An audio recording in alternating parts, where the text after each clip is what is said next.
Good afternoon, students of Chinese YMCA Secondary School. We are now going to play you the news clip from yesterday. The United Nations Security Council has unanimously approved new sanctions against North Korea in response to its latest nuclear test.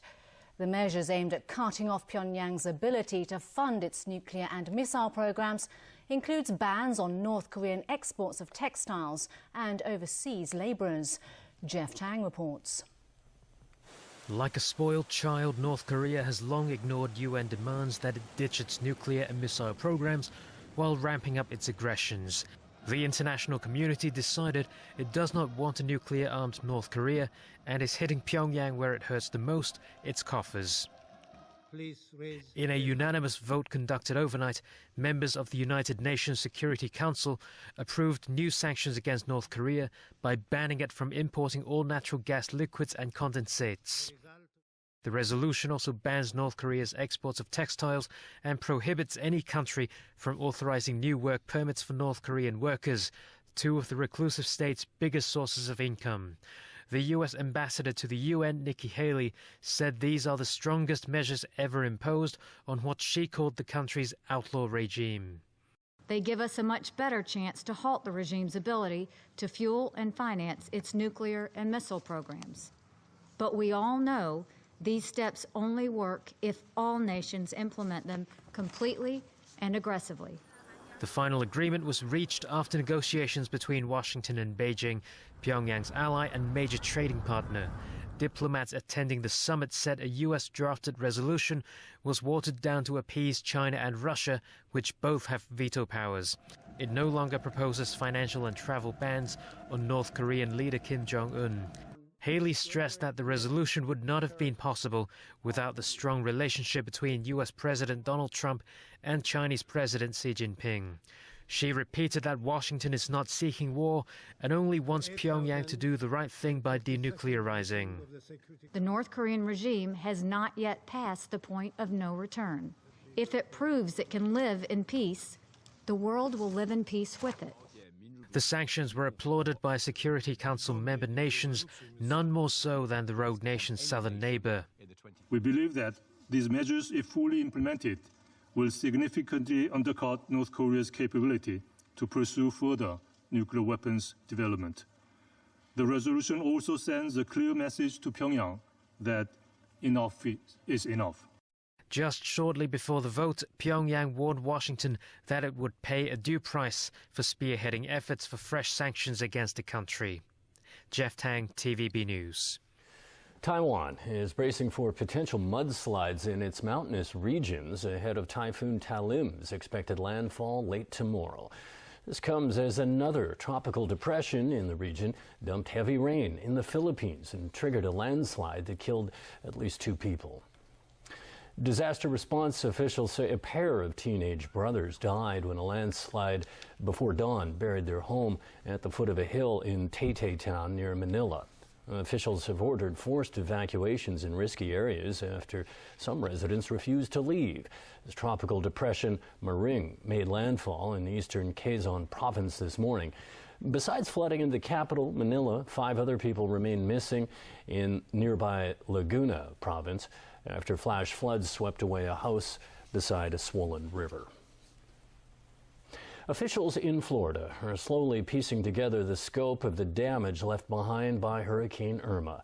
6 deaths in the state have been attributed to Irma, along with 3 in Georgia and 1 in South Carolina. A stunning 13 million people, or 2/3 of Florida residents, are still left without power. Alan Booknia reports. The Florida Keys was the hardest hit area of the state as Hurricane Irma rumbled through with Category 4 muscle. Communication and access were cut, and authorities could offer only a vague assessment of the ruinous impact.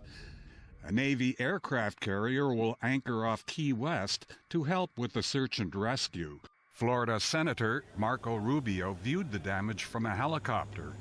I hate to say it because it was this bad. It could have been a lot worse. It could have been catastrophic.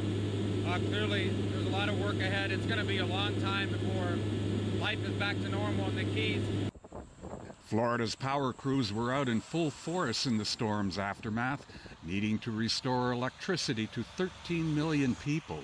Florida Power and Light warned it could take weeks before everybody has power back. Drinking water supplies were also cut off in areas across the state, and food supplies and fuel were running low. This woman returned to her home to find the roof was blown off. But what can I tell you? You know, you come home and you see this, it's devastating. It's devastating.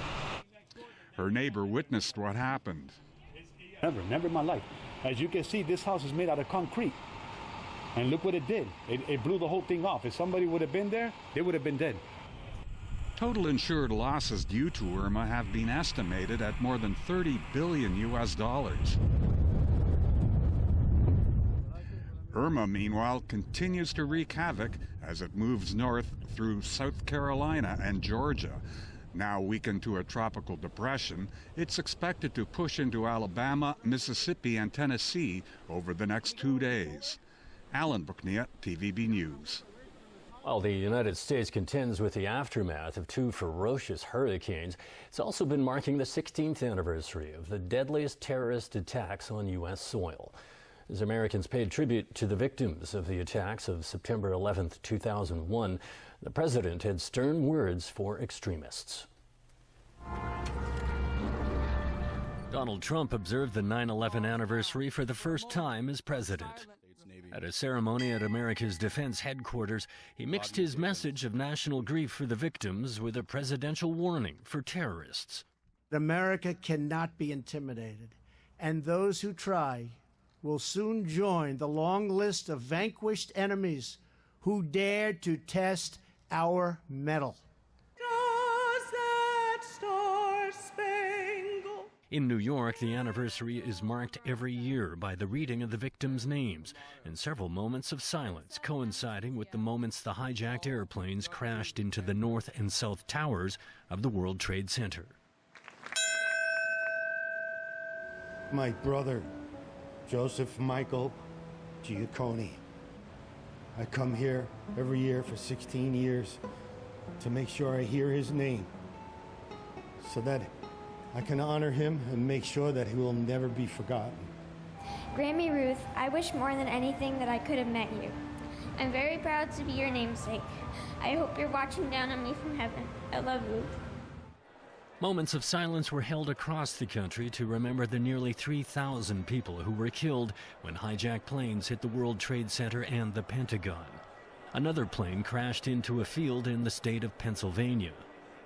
At the Flight 93 National Memorial, Vice President Mike Pence told a crowd he was in Washington on the day of the attacks. The Capitol had been a possible target.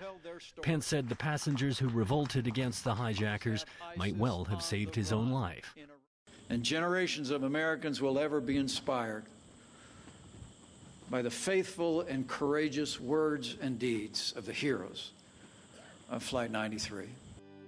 Flight 93 crashed after the passengers took action. 33 passengers and 7 crew members were killed, along with the 4 hijackers. Across the pond, and British lawmakers voted a key Brexit bill past its first hurdle in Parliament.